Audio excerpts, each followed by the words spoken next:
Hello friends, Culture and Anarchy by Matthew Arnold. This is our 10th lecture and chapter 2, Doing as One Likes. Here what happens is the Englishman, when you consider the Englishman, every individual is the best judge of his own interests. That is the manifesto of the Englishman. Individual is the best judge of his own interests. Says, if you take aristocratic people, aristocracy, the nobility, they will say there is none above us. We are all in all. We are the be-all and end-all of everything. Be-all and end-all of everything, they will say. The middle class people, if you say, they will say, they dread a powerful administration. They don't want a powerful administration. For them, everyone for himself. That is their motto. Everyone for himself. They don't want a powerful administration. For the working class, according to the working class people, it is the ideal right and felicity of every man to do as he likes. It is the ideal right of everyone. So you can see all the three classes of people in England, according to Matthew Arnold. The aristocracy thinks that there is nobody above them. The middle class people, they dread authority. And the working class people, they say, it is our right to do whatever we want to do. More than that, what do you want? This is called blind worship of freedom. Freedom for its own sake. Not freedom to enjoy or freedom to allow others also to enjoy, but it is freedom for its own sake, and that is missionary. Not missionary, machinery. That is. So he says, our masses, our means Matthew Arnold. I am not speaking for myself, but it's Matthew Arnold. So our masses, he says, raw and uncivilized. They are raw and uncivilized. And the French, he says, according to Matthew Arnold, the French are worse people. Those days, we don't know these days. But the French, what did they do, you know? They introduced conscription. Conscription means compulsory military service. And in England, it did not work. The British are totally against this conscription. And during the Crimean War, Matthew Arnold gives this example, Crimean War, what happened that they wanted to introduce conscription in England, but then people said we would flee to the mines. If conscription is introduced, they said that we will flee to the mines and lead an underground life, like Robin Hood, a sort of life of Robin Hood, they say. So much against their any kind of discipline. Conscription is a kind of discipline, you know. See, you are joining the military, then you can't do what you want to do. You can't do as you like. There should be there are some checks and balances, not only the rigorous discipline. So they said, the English people said that if the government introduces any type of compulsory military service, we will flee to the mountains or to the mines, and then we will live the life of an outlaw or life like that of Robin Hood. Understand? So, anarchical tendency of our worship of freedom. There is an anarchical tendency of our worship of freedom. Freedom for itself, that is the thing, of our superstitious faith in missionary. And also, it is becoming manifest in itself.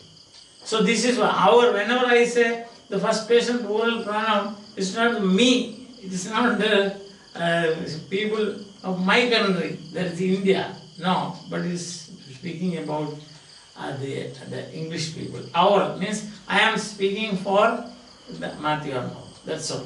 So every man asserts and puts in practice an Englishman's right to do whatever he likes, his right to march wherever he likes. See that? Is it that if you want to go to a public park without permission, we will do it. If we are, say, some public function is going on, we will march. It is our right, this is. Where he likes. Meet when he likes and where he likes. It can be morning, evening, night, whatever it is. His right to march where he likes, meet whom he likes or where he likes, enter where he likes, hoot when he likes, then threaten whom he likes, and smash what he likes. See the words used there, you can see all are connected with the lawless life. March, then meet, enter, hoot, threaten, smash. All these lead to anarchy. Tendency towards anarchy. Understand? And the progressive party, there's a group of progressive people, they say that these are trifles. If you hit somebody and quarrel in a marketplace, in a public place, oh, that is a trifle, don't worry. If somebody throws a stone at the head of a school, oh, that is nothing. They are trifle. A few transient outbreaks of rowdyism, that is signifying nothing. As Mathew will say, life signifying nothing. These outbreaks of rowdyism or lawlessness is nothing. It's simple. Oh, I said, don't worry about it. Human beings are like that. I say, take it easy, take it easy. Have a nice day, take it easy. That is what they will say. And then he says, our system of liberty, he says, itself fuels all evil. So another excuse is that. One excuse is this outbreaks of rowdyism is transient. Oh, we can somehow manage it. Another is his second excuse is that our system, our liberty, we are free, so that system will manage.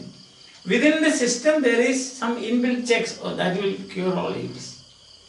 And some other people say there are intelligent people, educated people, they will work their strength and they will work like an army. That's a military. So they will introduce discipline. So in three ways they excuse. What is this? That is one sporadic outbreak of rowdyism is nothing. Then he says our system of liberty is such that it can manage all this, can tolerate. He said it doesn't go beyond tolerance level. And the third excuse is that there is a good number of educated people, progressive minded people, they will act as a military and their strength is enough and more for us to do. But the fact is that the situation has become so worse, you can say, that this faith you cannot exactly share. Why? Because this faith won't prevent our again means Englishmen coming to the present embarrassed state. Present embarrassed state, that is mid-Victorian period. So there is lawlessness and rowdyism rampant in the society. So in such a situation, how can you excuse this? How can you have such an optimistic thought? How can you have such an optimistic, cling on to such an optimistic idea? No, not at all. Or Englishman's impulse to do what he likes. We say that Englishman's impulse to do what he likes is, it has come to the breaking point, so to say. You cannot go any further. Because next step is pure anarchy. A total anarchy. So that's it. For example, he gives an example. He says, Mr. Murphy, a very important person in those days, he gave an inflammatory speech. And then Mr. Hardy, the Home Secretary then, what did he say, inflammatory speech means something that is very offensive. Then Mr. Hardy says, what does he say? He says that these words are fit to be addressed to thieves and murderers. His words are such, Mr. Murphy's words are such that these should be addressed to thieves and murderers. Then somebody asked, why don't you take action? Mr. Murphy, why don't you, sorry, Mr. Hardy, why don't you take action? Then he said, oh, Mr. Murphy is asserting his personal liberty. He is giving such a speech offensive, and the Home Secretary says that this is fit to be addressed to thieves and rowdies. The thieves and rowdies. And he says, then why don't you take action? Oh, that because that is his impulse. He is only expressing giving expression to his freedom. Then Hardy says, no, he is only asserting his personal liberty. And Mr. Hardy, when asked again, said, see, the language does not afford grounds for criminal prosecution. You have to have some physical assault. Just because somebody says something, you cannot take any action on that person. So that is, see how, what we can say, people can do anything with impunity. Impunity means no sense of any punishment. You can say anything, do anything, enter wherever you want to do, throw stone at anybody, meet whomever you want, meet wherever you want, you see.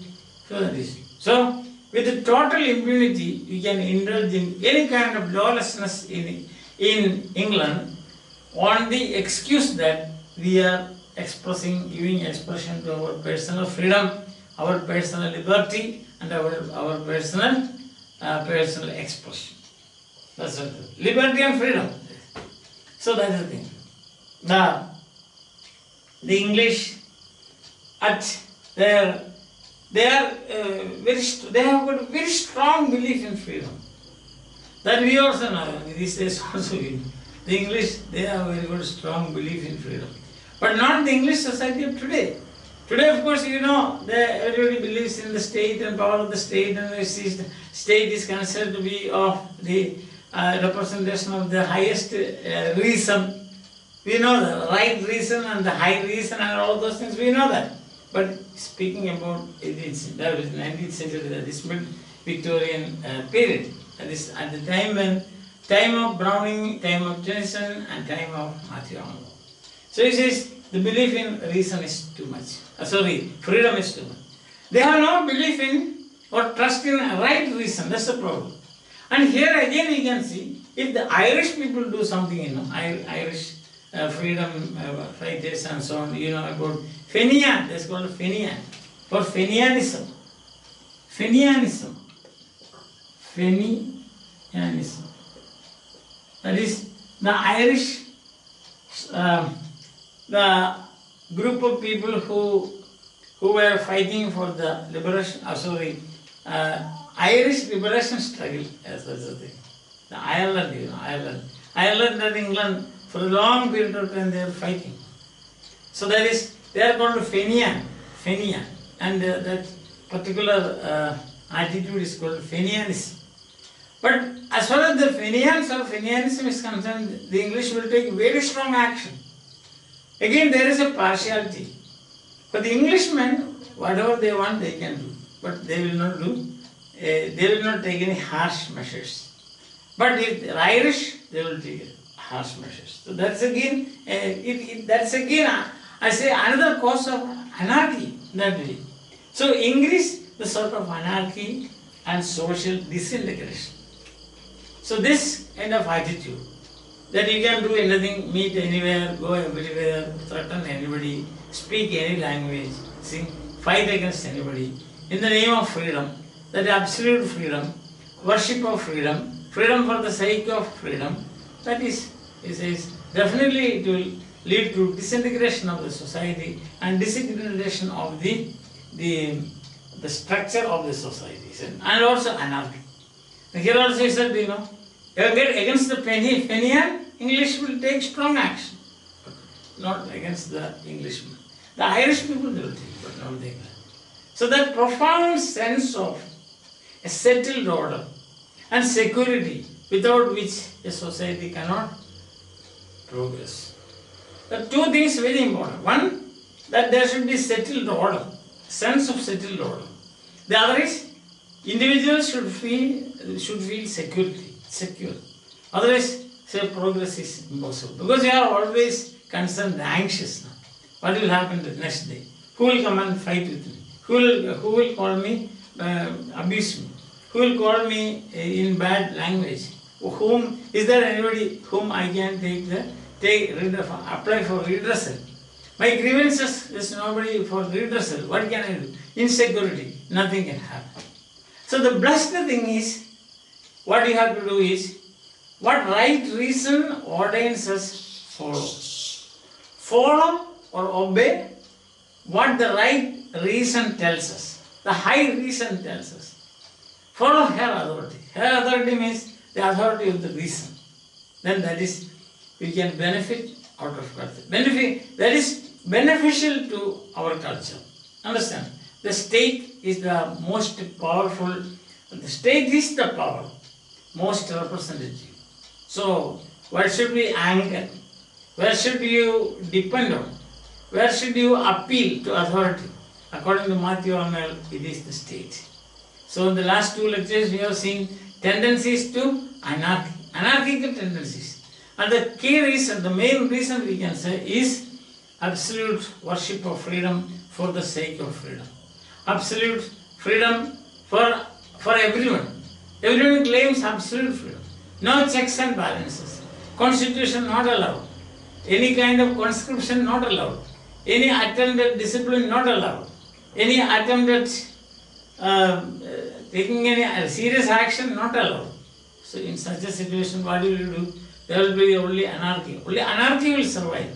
No security, no settled order, so no progress.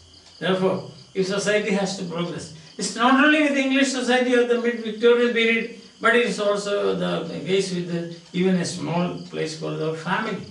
Basic unit, family, or a society, or a group, or a municipality, or a panchayat, or a small district, wherever it is. Settled order and security should be there. In a settled order and security, there is a rule of law. Rule of law means nobody is above law. Even the highest person, aristocrats, middle class people, working class people, whoever it is, they are all subject to law.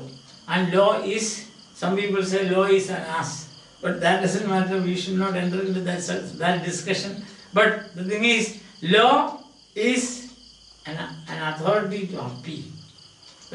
Follow the authority of the law, wherever we are and whatever we do. Because human beings are born free, agreed. But at the same time, he has to progress.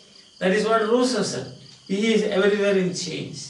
But if you have to progress as a society, as the reason for the people to come together and organize and also entrust power with a group of people is the reason behind that is a sense of settled order and also security.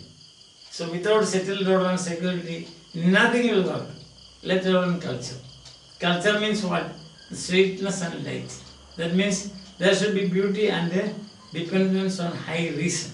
And you saw in the last two lectures, chapter 2, based on chapter 2 we saw, anarchical tendencies always will come up if there is no authority. That we have to, and the authority that we can think of is the best, is the concept of state. Because state is the power most representative of the members of that society or that state or that group or that district or whatever it is. Understand? So today's lecture again a continuation of yesterday's, we can say tendency to anarchical tendencies, we can say tendency towards anarchy. And he says that Englishman, everybody is individualism. Englishman thinks like he is the best judge of his own interests. Aristocracy we saw, no, nothing above them. The middle class people say they don't like any powerful administration, and the working class people we say it is their right to assert what it is there to do what there is a right to do what they like to do. And he says our masses, English people, they are raw and uncivilized. The French were like that, but the French tried to introduce conscription. But in England they are totally against that. They say that we will not become Robin Hoods. we will run away from this place and become Robin Hoods because they want freedom so much. And then we saw that there is the incident of Mr. Murphy giving an inflammatory speech, and when Mr. Hardy, the Home Secretary, was asked to take action, he said, how can a person take action against somebody who speaks a language? That's his language, what can we do? This is right. So that is the helplessness, so to say. The personal liberty, the craving for personal liberty is such in the English people and in their mind that it is practically very, very difficult to take action against them. At the same time, English people are partial because against the Fenians they will take any strong action. Now finally we come to the conclusion that without a settled order and security, no progress is possible, and settled order and security can be provided only by the state, because the state represents the high reason, the right reason of the group of people whom the state governs. So that is the right way of thinking for bringing order in a state or a group, so that there will be steady progress and there is growth and development of people and also culture. Culture means the best that is thought and said. The spreading of that idea, spreading of that high reason, understand, beauties, sweetness and light, as we saw in the first chapter. The first chapter was devoted to sweetness, the second chapter is light, means high reason. So the importance of reason we have seen. The importance of reason is that there are anarchical tendencies. So you have to put that down, otherwise nothing will work. Friends, I hope that you are following me. Simple things these are. Hope that we will meet again with another dose of Matthew Arnold's Culture and Anarchy. Till then, bye. Have a nice day.